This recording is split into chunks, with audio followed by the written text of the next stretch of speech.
yo no quisiera antes de desaprovechar la presencia suya para volver a un tema que tratamos al inicio del conversatorio, y es el referido a la ciudad primada.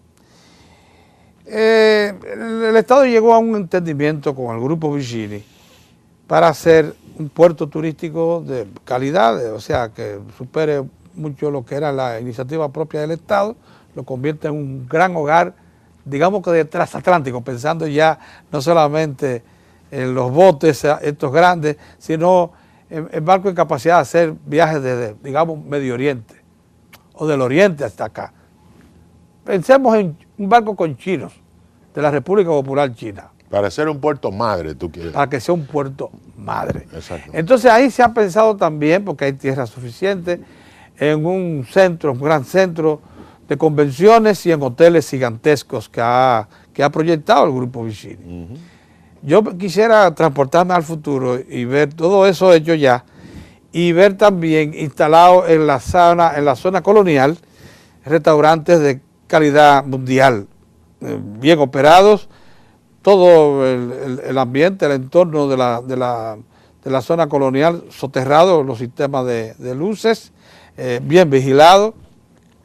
Hay una línea de metro que se proyecta desde aquí, desde una esquina de nosotros, desde la San Martín hasta el mismo Parque Colón, que de apenas 1 kilómetro, 1.2 kilómetros, o sea, 1.200 metros de longitud, con varias estaciones, pero metro al fin.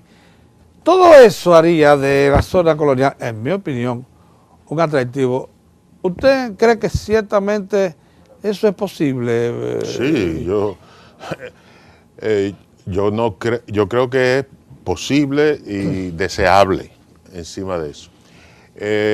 Para comenzar, hay que señalar que la distancia en tiempo entre Bávaro y la ciudad de Santo Domingo ha disminuido dramáticamente con la inauguración de la autopista El Coral.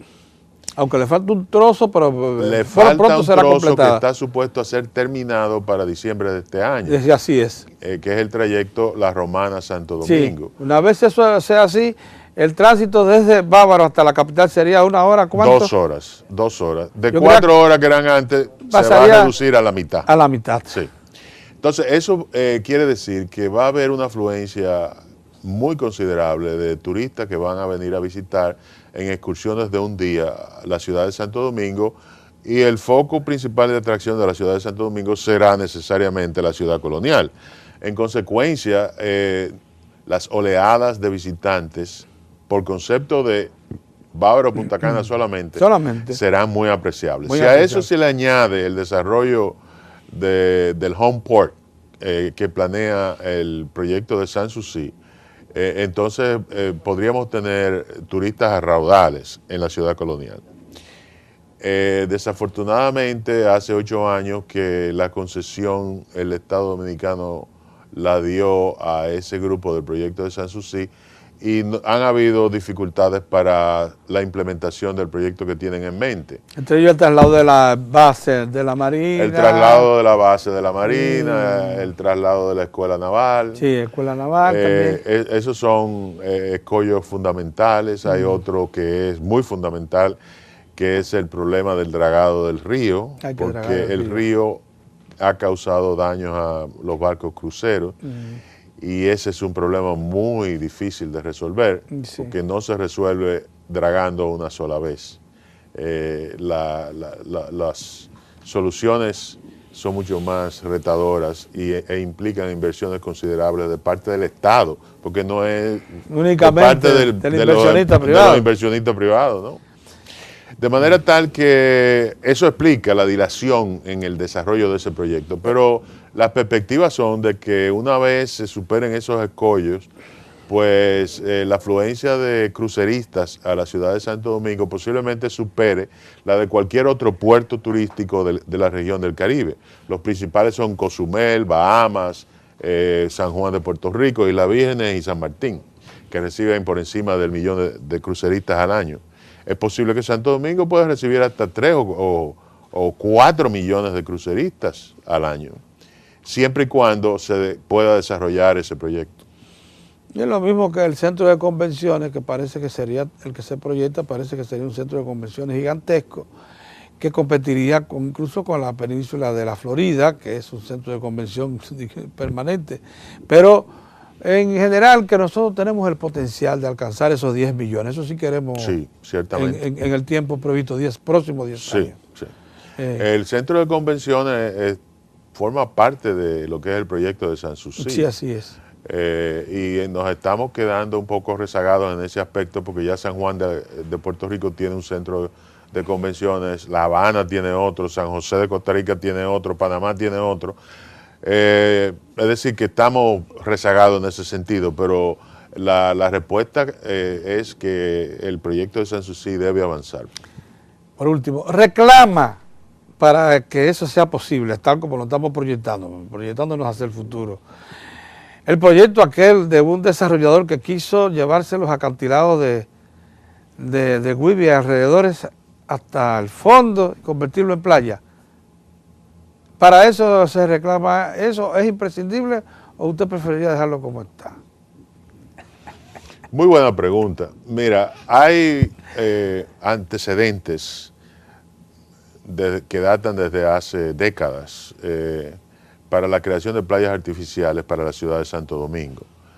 El primero gran antecedente que implicó inclusive los diseños de una playa en Sanssouci, donde está el Club Naval de la Marina de Guerra. Lo hizo una compañía francesa llamada Sogrea en 1987, en ocasión de que el doctor Peña Gómez era el alcalde de la ciudad de Santo Domingo. Me acuerdo como ahora de la iniciativa. Eso está totalmente diseñado y ahí ciertamente que puede desarrollarse una playa. Solamente hay que hacer algunos espigones. En aquel entonces se calculaba la inversión en 17 millones de dólares. Luego vino el proyecto de la isla artificial, que creaba prácticamente un lago desde donde está la plaza de Juan Barón hasta donde está el restaurante Vesubio.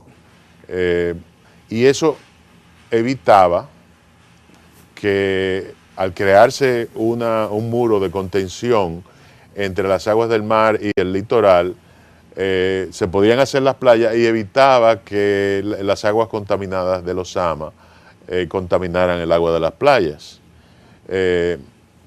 Todos sabemos cuál fue la suerte del proyecto de la isla artificial. Más recientemente, el alcalde de la ciudad de Santo Domingo, en su afán por proveer alternativas de recreación a la población, ha inventado las piscinas para Güibia y ha remodelado a Güibia. Ese ha sido un pulmón recreativo para la ciudad y han tenido éxitos en usar esas piscinas, pero este año sabemos que hubo algunas discrepancias con algunos otros funcionarios del porque Estado. coincidió con sequía, si no hubiese pasado sin ningún problema. Pero sí, el potencial está ahí, el atractivo está ahí. Sí. Lo de la isla artificial, aquella, no se dio porque probablemente se planteó conjuntamente con la iniciación del metro. Eran obras demasiado grandes para emprenderse juntas. Pero en algún momento ese proyecto va a revivir. El Estado no iba a invertir un centavo. Eso se planteaba, sí. Los ambientalistas fueron los que le entraron al proyecto. Lo consideraron... Algunos ambientalistas. Hubieron otros que consideraban que eso era una afrenta a la ciudad colonial, porque no concatenaba con la ciudad colonial. Hubieron muchísimos intereses ahí. La isla artificial fue un proyecto que no fue bien ni presentado ni manejado, a mi juicio, como observador externo a lo que pasó. Yo no tengo conocimientos. Lo cierto es que en el campo de las posibilidades, de las oportunidades de negocios, oportunidades de empresas para un país que ha declarado ya el turismo como su principal motor impulsor, son casi inconmensurables. Ciertamente, sí. En el momento actual. Sí. Y para lo que nos proponemos. Don Juan, ¿cuánto agradecemos esta entrevista con usted? Es evidente que conoce la situación del país en el campo del turismo en toda su visión, en toda su perspectiva. Quizás se nos pudo haber quedado algo, pero creo que ha sido bastante completa esta visión. Le agradecemos mucho y mucho más y con esto tenemos material básico para el programa El Desarrollo Dominicano. Gracias por la invitación. Bien, muchas gracias.